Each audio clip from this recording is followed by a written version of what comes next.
गोंयकार म्हणून हांवें अशें धरिल्लें की तुमी सुशेगाद दोनांक कोण येतलो खंय म्हणून. सॅड्रिक म्हणल्यार मातसो over एंथुसियास्टीक and is calling it 3 o'clock. I felt 3 would be 4:30. Goans have also got to sleep. No? Siesta is supposed to be good for health. That's what the Portuguese taught us, and I think it is still practiced. I practice it very strictly. Even during elections, I take my nap. In any case, I'm sorry that I came a little late. I was just asking the present president of the Green Club why the Green Club never approached me when I was supposed to be heading the Green Department, which is for agriculture. I was there as the agriculture minister for 2 years. And we had different things that in mind, especially about city dwellers.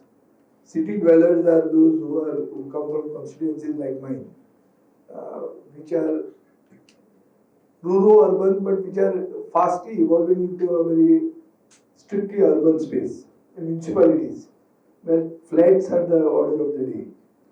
So kitchen gardening, which is about recycling your kitchen waste and growing things which are edible or perhaps herbal, which is the history of kitchen gardening. So I think that appeals to all, and everybody who wants to connect he or herself with the environment or with growing something which can be utilized as clean food without any preservatives, would look at kitchen gardening as a real option.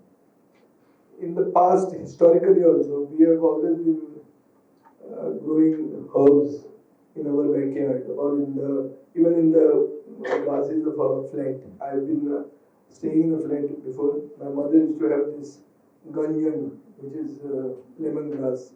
आमचो ताळो पडीत आसता उलोवन उलोवन. Everybody says.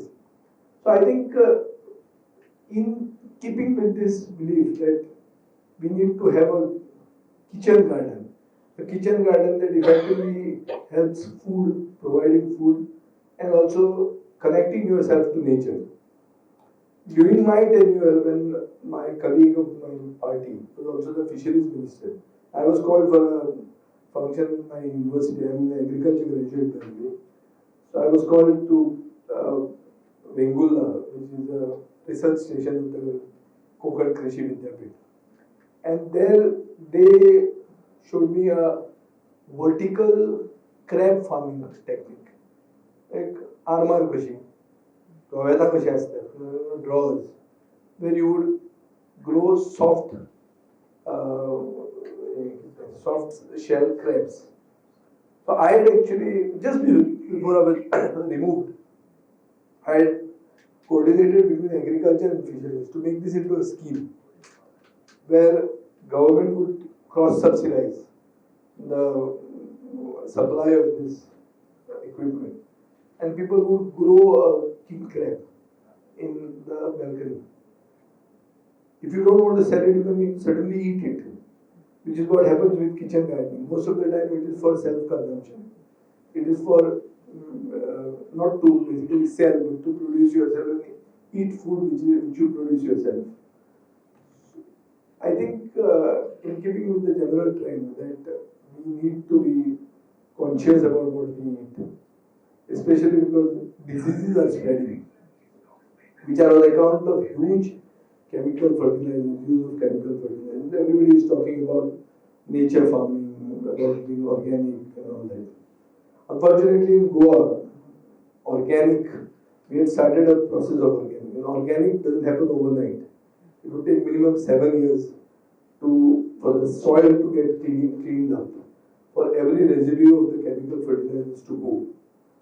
And for that to happen, you need huge awareness and a socio-politically conscious citizenry, which we had attempted to do during our time. Subsequent governments, Modi talks a lot about nature farming, but nobody practices it at all.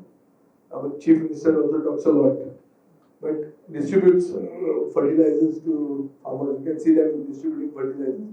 So this is the antithesis, the paradox of this whole thing. So what I am coming to is that whatever we do is our contribution to nature and also contribution to self. Because if we are going to produce uh, what we eat, then we will try to produce it in such a way that it is not harmful to us. And especially the effects of huge chemical fertilizers or preservatives in food, leading to diseases which are very rare diseases, can force you to become organic. In my case, my sister expired because of the cancer of the adrenal gland. It's a cancer of one among 10,000 people get it. My father is a scientist, and he was not coming to terms about losing his daughter, but as a scientist, he was trying to see why she would have ever got it. The only way we deciphered was she used to go to the market, buy a lot of fruits. And the fruits are certainly having preservatives. Then on, we are eating fruits which we produce. I'm also a farmer of sorts. I own an agriculture property. But in Goa, I'm very happy to see such a good response. Certain people whom I know, like a person coming from Kurturi, who is supposed to be a granary, you expect that you will have a participation from them. Overall, middle class individuals, the citizenry interested to have a green club and take it forward is something which is good for Goa. It is without any support from the government, which is still better, which means that there is no political agenda behind this entire exercise. It is genuine being green, and I would certainly pledge whatever support of mine from my side to taking this green club forward. I thank you very much for calling me here, and I regret that you did not call me when I was minister, and I could have done a lot more. But I will certainly take inputs from your session today to fight for things. At the moment, I am supposed to be fighting, and I am perhaps lonely fighting.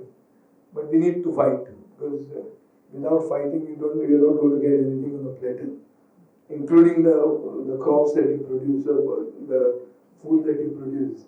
Without fighting with the soil, you're not going to get it just like it. So we need to toil, and we have got to toil. And I am in solidarity with you in toiling. Thank you very much, and I'm happy to be here.